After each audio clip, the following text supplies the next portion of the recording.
ನಮಸ್ಕಾರ ಸ್ನೇಹಿತರೆ, Kannada jobs corner YouTube ಚಾನೆಲ್ಗೆ ಎಲ್ಲರಿಗೂ ಸ್ವಾಗತ. ರಾಷ್ಟ್ರೀಯ ಮಿಲಿಟರಿ ಸ್ಕೂಲ್ ಬೆಂಗಳೂರಿನಲ್ಲಿ ಗ್ರೂಪ್ ಬಿ ಹುದ್ದೆಗಳ ನೇಮಕಾತಿ ನಡೀತಾ ಇರುವಂತದ್ದು. ಇನ್ನು ಯಾವ್ಯಾವ ಹುದ್ದೆಗಳಿವೆ, ಎಷ್ಟು ಹುದ್ದೆಗಳು ಖಾಲಿ ಇದೆ, ಏಜ್ ಲಿಮಿಟ್, ಎಜುಕೇಶನಲ್ ಕ್ವಾಲಿಫಿಕೇಶನ್ ಹಾಗೂ ಸೆಲೆಕ್ಷನ್ ಪ್ರೋಸೆಸ್ ಬಗ್ಗೆ ಈ ಒಂದು ವಿಡಿಯೋದಲ್ಲಿ ಮುಂದೆ ನೋಡ್ತಾ ಹೋಗೋಣ. ನಮ್ಮ ಚಾನೆಲ್ ಅನ್ನ ಯಾರಾದ್ರೂ ಹೊಸದಾಗಿ ನೋಡ್ತಾ ಇದ್ರೆ ಸಬ್ಸ್ಕ್ರೈಬ್ ಮಾಡಿ ಹಾಗೂ ಪಕ್ಕದಲ್ಲೇ ಇರುವಂತಹ ಬೆಲ್ ಬಟನ್ ಅನ್ನ ಕ್ಲಿಕ್ ಮಾಡಿ. ರಾಷ್ಟ್ರೀಯ ಮಿಲಿಟರಿ ಸ್ಕೂಲ್ ಬೆಂಗಳೂರಿನಲ್ಲಿ ಅಸಿಸ್ಟೆಂಟ್ ಮಾಸ್ಟರ್ ಈ ಒಂದು ಹುದ್ದೆಗಳ ಒಂದು ನೇಮಕಾತಿ ನಡೀತಾ ಇರುವಂತದ್ದು. ಫಿಸಿಕ್ಸ್, ಕೆಮಿಸ್ಟ್ರಿ ಮತ್ತು ಇಂಗ್ಲಿಷ್ ಸಬ್ಜೆಕ್ಟ್ ಗೆ ಅಸಿಸ್ಟೆಂಟ್ ಮಾಸ್ಟರ್ ಹುದ್ದೆಗಳ ಒಂದು ನೇಮಕಾತಿ ಪ್ರಾರಂಭವಾಗಿದೆ. ಇನ್ನು ಈ ಹುದ್ದೆಗಳಿಗೆ ಅಭ್ಯರ್ಥಿಗಳು ಆಫ್ಲೈನ್ ಮುಖಾಂತರ ಅರ್ಜಿಯನ್ನ ಸಲ್ಲಿಸಬೇಕಾಗಿರುತ್ತದೆ. ಇನ್ನು ಅಭ್ಯರ್ಥಿಗಳು ಆಫ್ಲೈನ್ ಮುಖಾಂತರ ಅರ್ಜಿ ಸಲ್ಲಿಸುವ ವಿಳಾಸವನ್ನು ಸಹ ನೋಟಿಫಿಕೇಶನ್ ನಲ್ಲಿ ನೀಡಲಾಗಿರುವಂತದ್ದು. ದ ಪ್ರಿನ್ಸಿಪಲ್, ರಾಷ್ಟ್ರೀಯ military school, PB number 25040, museum road, opposite Johnson market, Hosur road, Bengaluru 560025. ಈ ಒಂದು ವಿಳಾಸಕ್ಕೆ ಅಭ್ಯರ್ಥಿಗಳು ತಮ್ಮ ಅರ್ಜಿ ಫಾರ್ಮ್ ಅನ್ನ ಕಳುಹಿಸಬೇಕಾಗಿರುತ್ತದೆ ಪೋಸ್ಟಲ್ ಮುಖಾಂತರ. ಇನ್ನು ಯಾವ್ಯಾವ ಹುದ್ದೆಗಳು ಖಾಲಿ ಇದೆ ಅಂತ ನೋಡೋದಾದ್ರೆ, ಅಸಿಸ್ಟೆಂಟ್ ಮಾಸ್ಟರ್ ಫಿಸಿಕ್ಸ್ ಸಬ್ಜೆಕ್ಟ್ ಗೆ ಒಂದು ಹುದ್ದೆ ಖಾಲಿ ಇರುವಂತದ್ದು.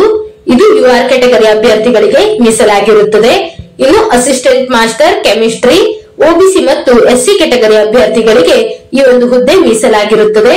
ಒಟ್ಟು 2 ಹುದ್ದೆಗಳು ಖಾಲಿ ಇರುವಂತದ್ದು.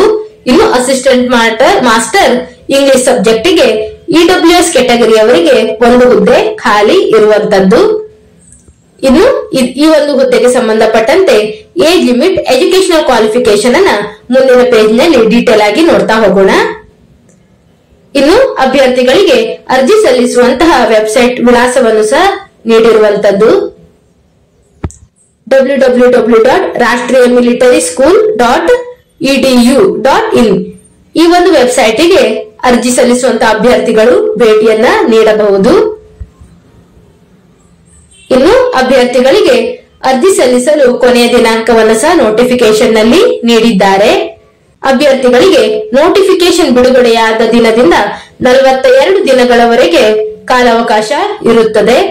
ಇನ್ನುಳಿದಂತಹ Assam, Meghalaya, Arunachal Pradesh, Mizoram, Manipur, Nagaland, Tripura, Ladakh division of Jammu and Kashmir, Himachal Pradesh, Sikkim, Andaman Nicobar, Lakshadweep ಈ ಒಂದು ರಾಜ್ಯದ ಅಭ್ಯರ್ಥಿಗಳಿಗೆ 10 ದಿನಗಳು ಎಕ್ಸ್ಟ್ರಾ ನೀಡಿರುವಂತದ್ದು. ಅಂದರೆ ನೋಟಿಫಿಕೇಶನ್ ಬಿಡುಗಡೆಯಾದ ದಿನದಿಂದ 52 ದಿನಗಳವರೆಗೆ ಈ ಒಂದು ರಾಜ್ಯದ ಅಭ್ಯರ್ಥಿಗಳಿಗೆ ಅರ್ಜಿ ಸಲ್ಲಿಸಲು ಕಾಲಾವಕಾಶ ಇರುತ್ತದೆ. ಇನ್ನುಳಿದಂತಹ ರಾಜ್ಯದ ಅಭ್ಯರ್ಥಿಗಳಿಗೆ 42 ದಿನಗಳು ಅವಕಾಶ ಇರುವಂತದ್ದು. ಇನ್ನು ಈ ಒಂದು ಹುದ್ದೆಗಳಿಗೆ ಸ್ಯಾಲರಿಯನ್ನು ನೋಡೋದಾದ್ರೆ, ಲೆವೆಲ್ 7 ಅಲ್ಲಿ ಅಭ್ಯರ್ಥಿಗಳಿಗೆ ಆಯ್ಕೆಯಾದಂತಹ ಅಭ್ಯರ್ಥಿಗಳಿಗೆ ಸ್ಯಾಲರಿಯನ್ನ ನೀಡಲಾಗುತ್ತದೆ. 44,900ರಿಂದ 1,42,400ರವರೆಗೆ ವೇತನ ಶ್ರೇಣಿ ಇರುವಂತದ್ದು. ಈ ಒಂದು ಹುದ್ದೆಗಳಿಗೆ ಎಜುಕೇಶನ್ ಕ್ವಾಲಿಫಿಕೇಶನ್ ಅನ್ನ ನೋಡೋದಾದ್ರೆ, ಅಭ್ಯರ್ಥಿಗಳು ಸಂಬಂಧಪಟ್ಟಂತಹ ವಿಷಯದಲ್ಲಿ ಅಂದರೆ ಫಿಸಿಕ್ಸ್, ಕೆಮಿಸ್ಟ್ರಿ ಮತ್ತು ಇಂಗ್ಲಿಷಿನಲ್ಲಿ ಪದವಿಯನ್ನ ಹೊಂದಿರಬೇಕು. ಜೊತೆಗೆ ಬ್ಯಾಚುಲರ್ ಡಿಗ್ರಿ ಇನ್ ಎಜುಕೇಶನ್ ಅಂದರೆ BEd ಪದವಿಯನ್ನು ಸಹ ಪಡೆದುಕೊಂಡಿರಬೇಕಾಗಿರುತ್ತದೆ.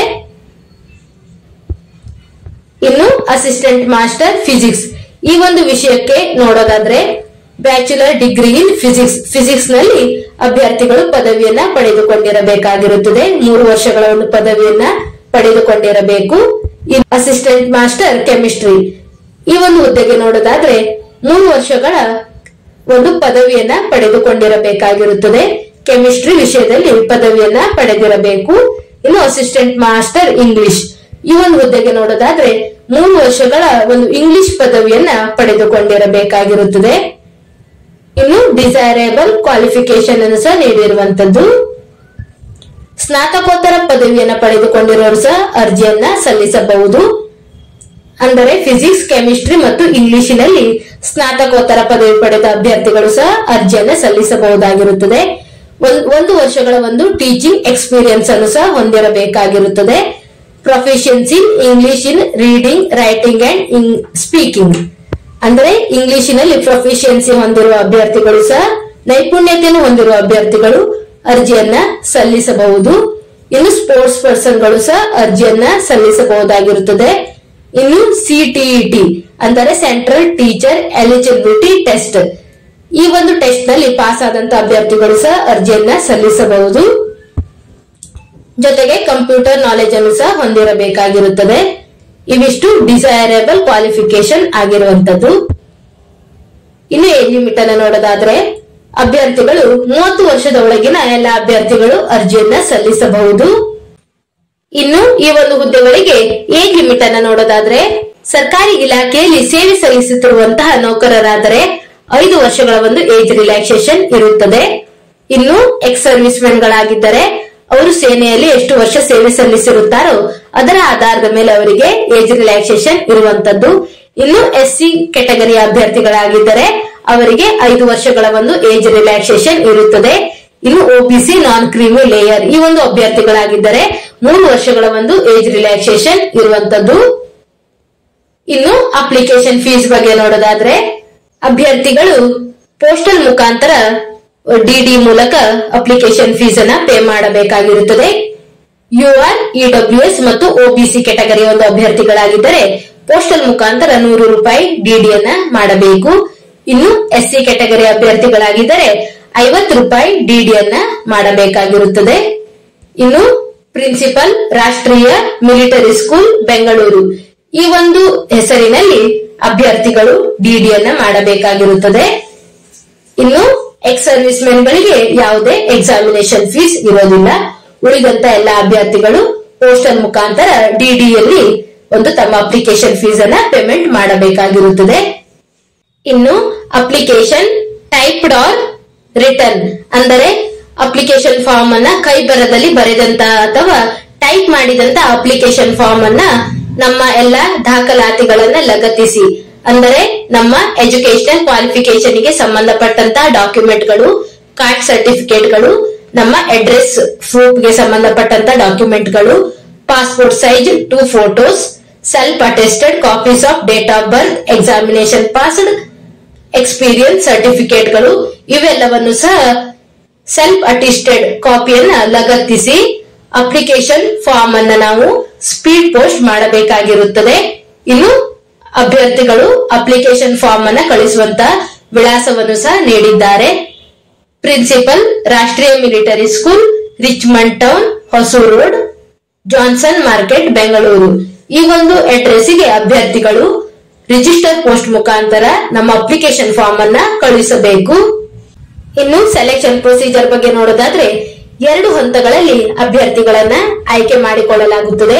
ಮೊದಲನೇ ಹಂತವನ್ನು ನೋಡೋದಾದ್ರೆ ಅಭ್ಯರ್ಥಿಗಳು ನಮ್ಮ ಎಲ್ಲಾ ಒರಿಜಿನಲ್ ಡಾಕ್ಯುಮೆಂಟ್ ಗಳನ್ನ ಸಬ್ಮಿಟ್ ಮಾಡಬೇಕಾಗಿರುತ್ತದೆ. ಅಂದರೆ ನಮ್ಮ ಒಂದು ಎಜುಕೇಶನಲ್ ಕ್ವಾಲಿಫಿಕೇಶನ್ ಗೆ ಸಂಬಂಧಪಟ್ಟಂತಹ ಮಾರ್ಕ್ಸ್ ಕಾರ್ಡ್ಗಳು, ಪ್ರೂಫ್ ಆಫ್ ಡೇಟ್ ಆಫ್ ಬರ್ತ್, ನಾವು ನಮ್ಮ ಒಂದು ಸ್ಪೋರ್ಟ್ಸ್ ಗೆ ಸಂಬಂಧಪಟ್ಟಂತಹ ಒಂದು ಡಾಕ್ಯುಮೆಂಟ್ಗಳು, ಎಕ್ಸ್ಪೀರಿಯನ್ಸ್ ಸರ್ಟಿಫಿಕೇಟ್ಗಳು, ಕೆಟಗರಿ ಸರ್ಟಿಫಿಕೇಟ್ಗಳು, ಒಂದು ವೇಳೆ ಎನ್ಸಿಸಿ ಸರ್ಟಿಫಿಕೇಟ್ಗಳು ಇದ್ದರೆ ಎನ್ಸಿಸಿ ಸರ್ಟಿಫಿಕೇಟ್ಗಳನ್ನ ನಾವು ಸಬ್ಮಿಟ್ ಮಾಡಬೇಕಾಗಿರುತ್ತದೆ. ಜೊತೆಗೆ ಒಂದು 100 ರಿಂದ 150 ಒಂದು ವರ್ಡ್ ಅಂದ್ರೆ ಒಂದು ಶಬ್ದಗಳ ನಮ್ಮ ಒಂದು ಸ್ಟ್ರೆಂತ್, ವೀಕ್ನೆಸ್, ಅಚೀವ್ಮೆಂಟ್ ಹಾಗೂ ಟೀಚಿಂಗ್ ಪ್ರೊಫೆಷನ್ ಬಗ್ಗೆ ಮತ್ತು ರಾಷ್ಟ್ರೀಯ ಮಿಲಿಟರಿ ಸ್ಕೂಲ್ ಈ ಒಂದು ಸ್ಕೂಲಿಗೆ ಜಾಯಿನ್ ಆಗೋದರ ಬಗ್ಗೆ 100 ರಿಂದ 150 ವರ್ಡ್ಗಳ ಒಂದು ನಾವು ಈ ಒಂದು ಟೀಚಿಂಗ್ ಪ್ರೊಫೆಷನ್ ಗೆ ಸಂಬಂಧಪಟ್ಟಂತೆ ಸಬ್ಮಿಟ್ ಮಾಡಬೇಕಾಗಿರುತ್ತದೆ. ಇನ್ನು 2ನೇ ಹಂತವನ್ನ ನೋಡೋದಾದ್ರೆ 2ನೇ ಹಂತದಲ್ಲಿ ಇಂಟರ್ವ್ಯೂ ಮತ್ತು ಟೀಚಿಂಗ್ ಪ್ರಾಕ್ಟೀಸ್ ಟೆಸ್ಟ್ ಸಹ ಇರುವಂತದ್ದು. ಇವಿಷ್ಟು ಸೆಲೆಕ್ಷನ್ ಪ್ರೊಸೀಜರ್ ಬಗ್ಗೆ ಇರುವಂತಹ ಮಾಹಿತಿ. ಇನ್ನು ಅಭ್ಯರ್ಥಿಗಳು ಅಪ್ಲಿಕೇಶನ್ ಫಾರ್ಮ್ ಅನ್ನ ಸೆಂಡ್ ಮಾಡುವಾಗ ಲಕೋಟೆಯ ಮೇಲ್ಭಾಗದಲ್ಲಿ application for the post of assistant master ಅಂದರೆ ನಾವು ಯಾವ ಒಂದು ಹುದ್ದೆಗೆ ಅಪ್ಲಿಕೇಶನ್ ಅನ್ನ ಹಾಕುತ್ತೇವೆಯೋ ಆ ಒಂದು ಹುದ್ದೆಯ ಒಂದು ಹೆಸರನ್ನ ಲಕೋಟೆಯ ಮೇಲ್ಭಾಗದಲ್ಲಿ ಬರೆಯಬೇಕಾಗಿರುತ್ತದೆ. ಎಲ್ಲವೂ ಸಹ ಕ್ಯಾಪಿಟಲ್ ಲೆಟರ್ ಗಳಲ್ಲಿ ಇರಬೇಕು. ಅಂದರೆ assistant master physics, chemistry or English ಯಾವ ಸಬ್ಜೆಕ್ಟ್ ಅನ್ನೋದನ್ನು ಸಹ ಮೆನ್ಷನ್ ಮಾಡಬೇಕಾಗಿರುತ್ತದೆ. ಇದರ ಬಗ್ಗೆ ಸಹ ನೋಟಿಫಿಕೇಶನ್ ನಲ್ಲಿ ಮಾಹಿತಿಯನ್ನ ನೀಡಿರುವಂತದ್ದು. ಇನ್ನು ಅಪ್ಲಿಕೇಶನ್ ಫಾರ್ಮ್ ಅನ್ನ ನೋಡೋದಾದ್ರೆ ಇಲ್ಲಿ ಡೀಟೇಲ್ ಆಗಿ ನೀಡಿದ್ದಾರೆ. Application form, application for the post of assistant master in ಯಾವ ಸಬ್ಜೆಕ್ಟ್ ಅನ್ನೋದನ್ನ ಇಲ್ಲಿ ನಾವು ಮೆನ್ಷನ್ ಮಾಡಬೇಕು. ಅಭ್ಯರ್ಥಿಗಳ ಒಂದು ಫುಲ್ ನೇಮ್, ಫಾದರ್ ನೇಮ್, ಇಲ್ಲಿ ನಮ್ಮ ಒಂದು ಫೋಟೋಗ್ರಾಫ್ ಅನ್ನ ಪೇಸ್ಟ್ ಮಾಡಬೇಕು. ಇನ್ನು ಡೇಟ್ ಆಫ್ ಬರ್ತ್, ಕೆಟಗರಿಗೆ ಸಂಬಂಧಪಟ್ಟಂತ ಮಾಹಿತಿ, ನ್ಯಾಷನಾಲಿಟಿ, ನಮ್ಮ ಅಡ್ರೆಸ್ ಅನ್ನ ಇಲ್ಲಿ ಮೆನ್ಷನ್ ಮಾಡಬೇಕು.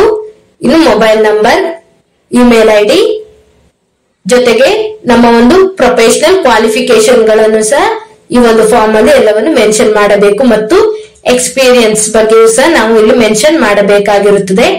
ಇವೆಲ್ಲವನ್ನು ಸಹ ಫಿಲ್ ಮಾಡಿ ನಾವು ರಿಜಿಸ್ಟರ್ ಪೋಸ್ಟ್ ಮುಖಾಂತರ ಅಪ್ಲಿಕೇಶನ್ ಅನ್ನು ನಾವು ಸೆಂಡ್ ಮಾಡಬೇಕಾಗಿರುತ್ತದೆ. ಇದು ರಾಷ್ಟ್ರೀಯ ಮಿಲಿಟರಿ ಸ್ಕೂಲ್ ಬೆಂಗಳೂರಿನಲ್ಲಿ ಖಾಲಿ ಇರುವಂತಹ ಅಸಿಸ್ಟೆಂಟ್ ಮಾಸ್ಟರ್ ಈ ಒಂದು ಹುದ್ದೆಗೆ ಸಂಬಂಧಪಟ್ಟಂತಹ ಮಾಹಿತಿಯಾಗಿರುತ್ತದೆ. ಏನಾದರೂ ಡೌಟ್ಸ್ ಇದ್ದರೆ ಕಮೆಂಟ್ ಬಾಕ್ಸಿನಲ್ಲಿ ಕಮೆಂಟ್ ಮಾಡಿ. ಇನ್ನೂ ಹೆಚ್ಚಿನ ಮಾಹಿತಿಗಾಗಿ ನಮ್ಮ ಚಾನೆಲ್ ಅನ್ನು ಸಬ್ಸ್ಕ್ರೈಬ್ ಮಾಡಿ.